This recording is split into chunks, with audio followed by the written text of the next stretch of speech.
What should you be doing with your digital marketing strategies in 2026 if you're a business based in Essex? There's a lot of different business owners that are reaching out from the Essex area, so we thought we'd put this video together for all different types of digital marketing strategies that you could be doing. There's a lot of noise out there with regards to AI and trying to get yourself in ChatGPT or in Gemini, which is the AI overviews within Google. Is that going to get you a return on investment, or is that just a branding play? That's the question that a lot of Essex business owners are asking. In my opinion, you should be trying to be omnichannel and omnipresent, but we're going to dig deeper into what channels are going to get you the best return on investment for companies based in Essex. Today I'm joined with Kazra Dash. So Kazra, before we get started on the different digital marketing strategies, what bit of advice would you give to a business owner who's based in Essex? So business owners based in Essex, what I would recommend is going out and setting up some KPIs. So making certain you know exactly how much money you're spending on each of these digital marketing strategies. Because myself and James, we're going to be talking about a variety of different digital marketing strategies. That's not to say you need to go out and try every single one of them. You might select 2 or 3 of them. But before you do that, you obviously want to know how much you're spending, how much leads you're actually getting back, if you're getting any leads at all back, and how many, what's the conversion rate looking like on these leads. Again, a lot of Essex-based businesses that we've spoken to in the past, they're spending money on 4 or 5 different platforms, maybe Facebook ads, PPC, local SEO, and maybe they're spending money on Checkatrade as well. And only one of them is actually driving results back. So in that case, you might want to switch off, let's say, Checkatrade and Facebook and double down your money on SEO and get more leads through SEO. So that's the number one thing that I would recommend for Essex-based businesses. But then, what strategies would you actually recommend, James? So step number 1 for me has got to be branding or brand SEO. And making certain that you're looking good online, you've got a strong reputation. I think everything needs to start, the foundations need to start with a positive kind of brand SERP of who you are and what you do. So a SERP stands for search engine results page, and getting that branding right across the board then can lead on to other things of what you can be doing. It will improve your conversion rate on paid ads or social media. Any leads that you get in, the conversion rate would be good. If at the 11th hour, they're going to decide who you're going to go with, branding, I think, becomes very, very important. So I'd say that's the first thing that people need to get right for all digital marketing strategies.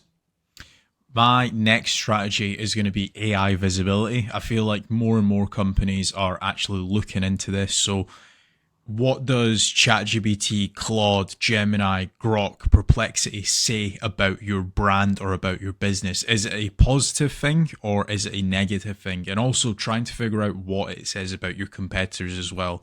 And obviously trying to improve that's really important. Some people call it AI SEO, some people call it GEO, some people call it LLM optimization.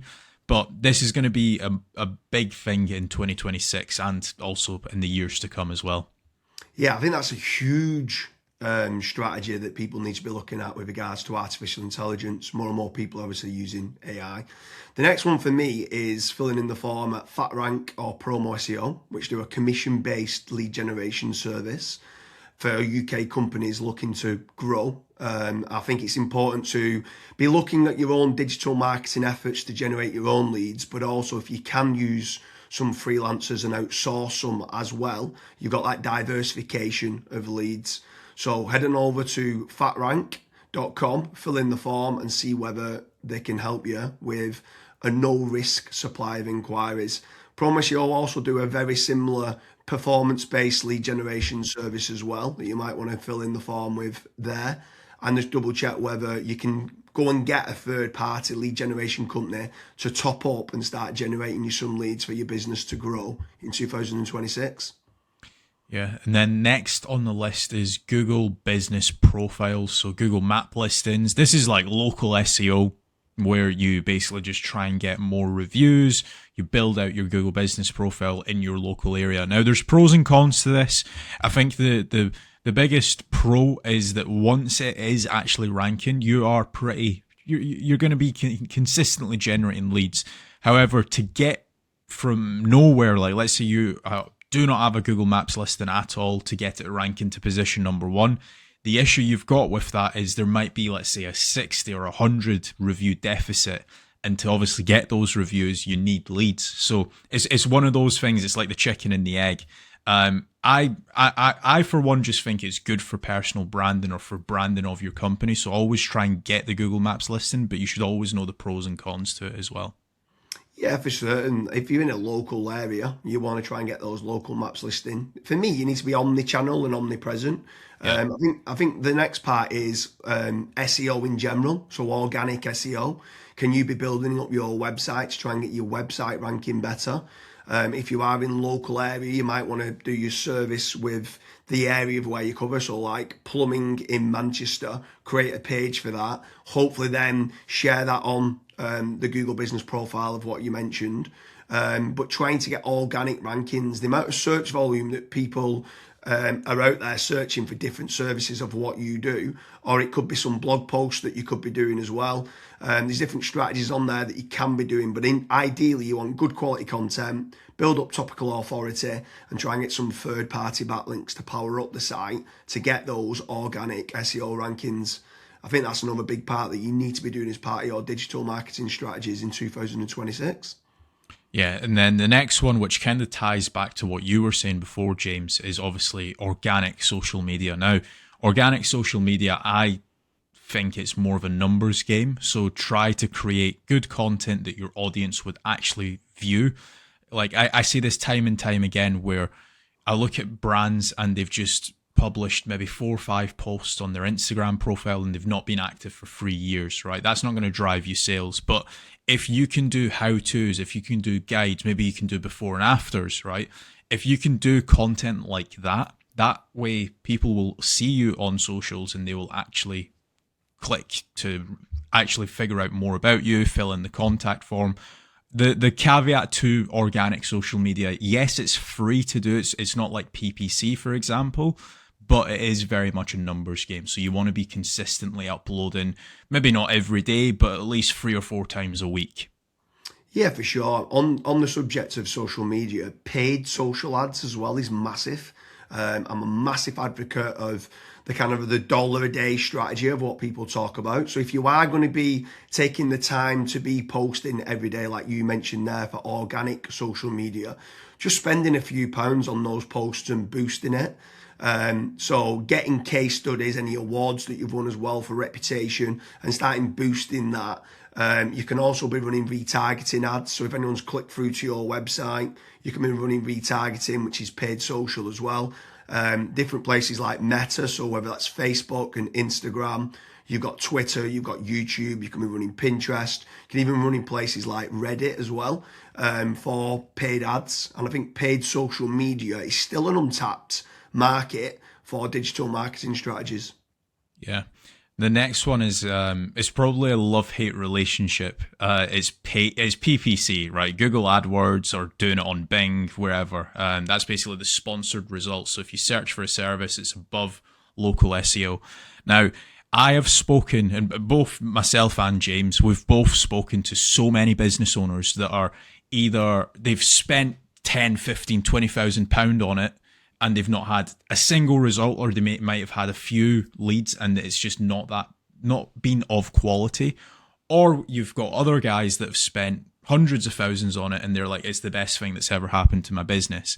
Now, the reason why people are either they absolutely love it or they absolutely hate it is probably down to how it's been set up. Like there's so many different nuances to PPC. Like for example, having a really proactive negative keyword list, making certain that you have a set of banned IPs. Like, for example, your competitors could be clicking on your ads and that's deemed as what's called click fraud. Making certain that you've got a high converting landing page, making certain that you KPI your sales team. So when a PPC lead comes in, that is one of the first priorities that they actually take when it comes to contacting the lead. There's all of these different nuances, and if you're not on the ball with PPC, it's probably not going to work for your business. However, if you've got a really good well-refined sales team, you've got a really good landing page, you've got a well-kept, up-to-date negative keyword list, you are using click fraud software, at that point, it will actually probably perform well for you. But again, just know the pros and cons to PPC. Yeah, for sure. There's certainly pros and cons. There's benefits of using it to get instant leads. But like you said, the amount of people that we speak to that have burnt a lot of budget and not had the inquiries and stuff that's come through as part of the digital marketing is pretty scary. While we're on the subject of paid, obviously we spoke about paid social ads, and now you've spoke there about PPC with Google or Bing. I'm going to throw in the mix paid ads on AI platforms. It's not fully rolled out as we're doing this video, but I know that ChatGPT are looking to try and roll out ChatGPT ads. Claude, Perplexity, other kind of LLMs might start rolling it out in 2026. I think if you're one of the early adopters and innovators to get on there, I think you could be getting cheap leads or cheap contact form submissions. So it's something to look out for of doing paid AI listings and ads. I think that could be something to look out for in 2026. Next on the list, and this is a little bit out of control. You do obviously have like forums that you can get your brand mentioned in, like for example, Reddit and Quora. That very much comes down to the after fact. Like, where are your customers that you've been dealing with previously? Are they actually raving and shouting about you?